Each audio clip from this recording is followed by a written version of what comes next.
Welcome everyone to another episode of Paid to Create. This is actually the beginning of season 2, so this will be episode 0. We want to let you guys know what we've been up to, what changes we're going to make. You know, it's been I think about a year since we did a last episode, right? I think so. And it kind of ended a little abruptly. Actually, we ended with an incredible episode. We just didn't tell anybody it was the last episode. Wow, it's the super secret best one ever. So let's just not. Yeah. So, well, let's start with you because really that's where it all came from. Like, you know, things were pretty crazy with the software company.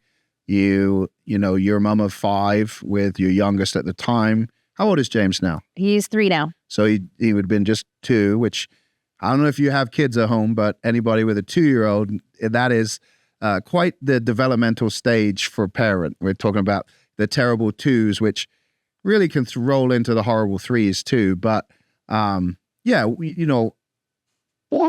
was going on back then, and why really did we start kind of just take a little break? So what am I allowed to say? Where are my NDAs when I need them? No, I'm just kidding. I like that we took the break. We had to deal with some businessy stuff. We had to handle a bunch of crap on the upper end of the different software companies, and I've got the Texas development was going a little crazy. Now it's all calmed down a little bit. I think we should get back to things that we like doing. Yeah, you basically took a little sabbatical, and you actually wrote a book during that time too. So it's not like you totally took the time off. You wrote a book, which you can't see him, but the man behind the camera today is Mr. Ryan, and he's helping you get that all edited and ready for publishing. But you wrote a book. Why don't you just tell us about that book? I think we might have talked about it a little bit before, but it's been a minute. But what made you want to write the book in the first place? Well, I wanted to write a book because as you and I did some cool speaking, we did a couple interviews on some decent internet marketing stages where we had a fantastic audience and got great reviews. But a lot of times like, oh, you did such a great job. I'm like, oh, thanks. What did you like about it? Somebody would say, oh, I didn't know about, like when you talk about funnels, they're like, what's a funnel? And I was like, well, what do you mean? I'm like, oh, I'm looking at starting a website and I guess I need a funnel. I don't know what that is though. I was like, oh boy, okay, well, we're gonna need a whiteboard and a lot more time. But a couple people asked me to have a call with them, and I gave them a list of here's the top 10 things you should do right away, and then call me back or schedule another call with me. And they haven't, which is great. Maybe they've gotten off and running and done really well. But we got asked those specific questions. I was like, we should probably be talking about some of that stuff we've done for so many years that we're naturally just very good at, but a lot of people haven't heard of and haven't done marketing for 18 plus years of all the little crap that we know. What color button? Where does the font go? What are meta tags? All that stuff. So it'd be useful to do those interviews, but I think we can have a lot more fun with it and make it more relatable. Yeah, as you know, if you were a listener before, if you're new, I would definitely go back and listen to those interviews. We had some absolutely killer interviews, and the original goal was, paid to create, getting paid to create, whether that's create a course, create a product, create a software, create a consulting business, like whatever it is. It's like leveraging your creativity into a payday. And really, being an entrepreneur and a business owner. So we wanted to interview other entrepreneurs, other business owners who are in the trenches doing it. And we're going to continue to interview people. But we sat back and we said, well, how else could we add to this? And we said, well, one of the things, like a lot of people, they gain inspiration, motivation from hearing stories of success stories and whatnot. There's lots of news, headline news, business news out there, things happening, current events that affect business. And you and I are always talking about, this company selling or, what's going on with the stock market, watching trends, because even though we have private companies, we're not a public our companies aren't public, they affect us, right? And we realize that some of the stuff we're talking about really would help everybody. So that's one of the angles we're going to take is taking current events, taking things that are going on and relating it to business, because oftentimes, even though it might be current, there's an age-old business lesson in there, right? That most people don't necessarily see or think of, or think that they don't see it relate to them because the article might be about Disney or Starbucks or some company that is so big that it's hard to bring that lesson into their realm. And, we feel like we do a pretty good job with that. So we want to do that. Well, any tricks we've got usually come down to human behavior and the marketing 101s that we all learned and why it would come around that way. And it would make more sense with example. Yeah. And not to, make this longer than it needs to be. But if you look at the current economic situation, you look at we're in the middle going into an election, like all these different things, they affect the way people behave. They affect the way people purchase. They affect, and then that has the trickle-on effect to your business, right? And we're seeing right now, just ballpark, real estate industry is going through a lot of changes. Sellers don't get commission automatically. Like all of these things come, but we're also in the mix where the mortgage rates are at the highest and they're going to drop down probably to the lowest. So there's been this stagnation with the real estate. Sellers aren't. So a lot of people right now are getting out of real estate because the way they've done business isn't going to work. And they were never full-time in real estate, right? And but what it does is create a massive opportunity for those that stick through it. And also changing the way a real estate agent would be, working with seller, building long-term relationships. And we just realized there's so much crossover that plays into play. So we wanted to have an opportunity to talk about that on the podcast. The other thing we really want to do is go deeper in the topics like you were talking about. As you mentioned, consulting with different people, they start asking a lot of tactical stuff. How do I do this? How do I do that? And there's not a lot out there, in the podcast world that digs deep into some of that stuff. And we talked about it and we figure, we can start to address some of these topics on the podcast and then go deeper, with other resources and things like that for the audience. I know you're really excited about those. That was like the one thing that you really wanted to do. All the stupid little things that we can be very open and honest and transparent about are my favorite. Yeah. It's like, you don't get the solid answer from a lot of people when you go looking. So why not then do it yourself? Yeah. And having done it for as long as we have across as many industries we have, with as many different products as we have, we kind of know the universal things and we kind of know the things that should help. There's never a guarantee, but it's more likely that if you try this, your conversions will go up. Or if you try that, your visitor time on page will increase. So there's definitely a lot there. And you remind me a lot of that. I forget a lot of this stuff. And you always say, well, what about this?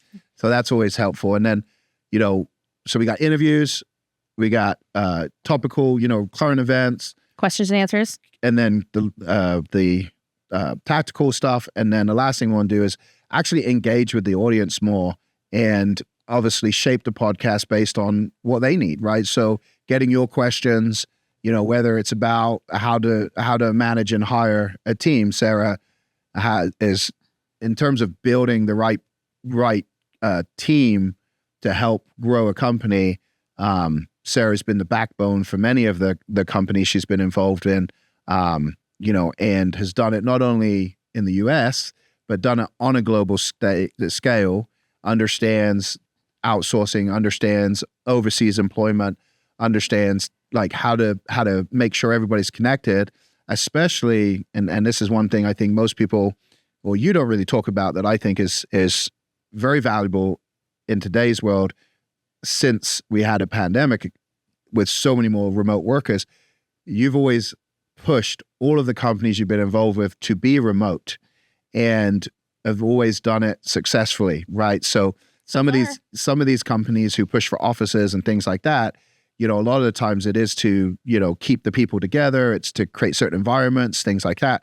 And you've been able to do that kind of virtually, yeah, many times over. So when it comes to Q&A, there's a lot of value there I think you don't talk about normally that wouldn't get extracted during an interview with someone else, because we're more curious about them than we are about sharing our stuff. So I think that these 4 types of podcasts that we'll do, and based on our audience interaction, based on what you guys like to hear and whatnot, 1 or 2 may become the main podcasts and the others are just there occasionally. But we want to start there, sharing what we can share, helping you grow your business, applying the lessons that we've gathered over the last, it's been 18 years for me. 18 years for me. Yeah, about the same for you. So, we're getting into the being the OGs now, as they say, like we're getting into being kind of.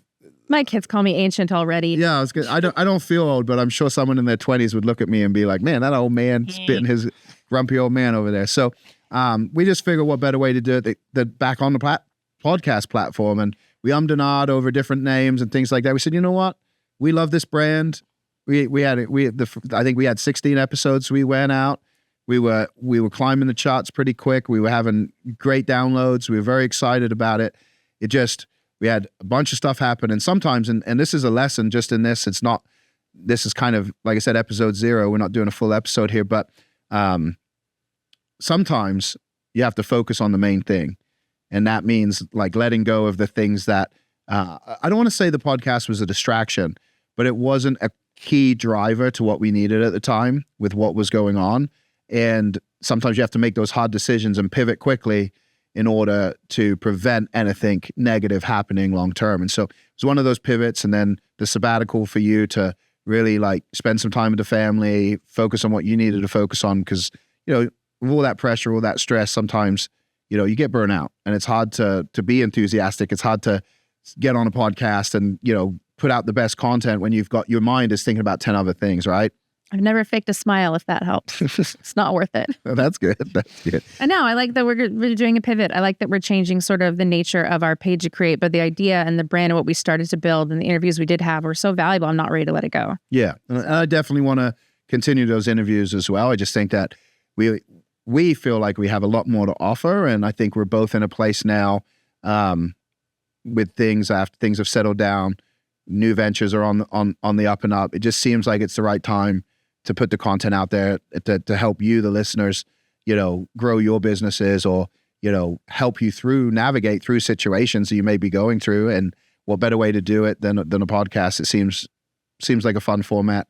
And I enjoy it. I know you enjoy it, and I'm looking forward to the next season. Well, and I get to drag all of the best information out of you that you don't brag about, that you do know. All of your marketing genius and creativity that comes out every time that we talk. I wish I'd hit record almost every time. I'm like, what kind of an idiot am I to not hit record when we just start talking and all these ideas start flowing?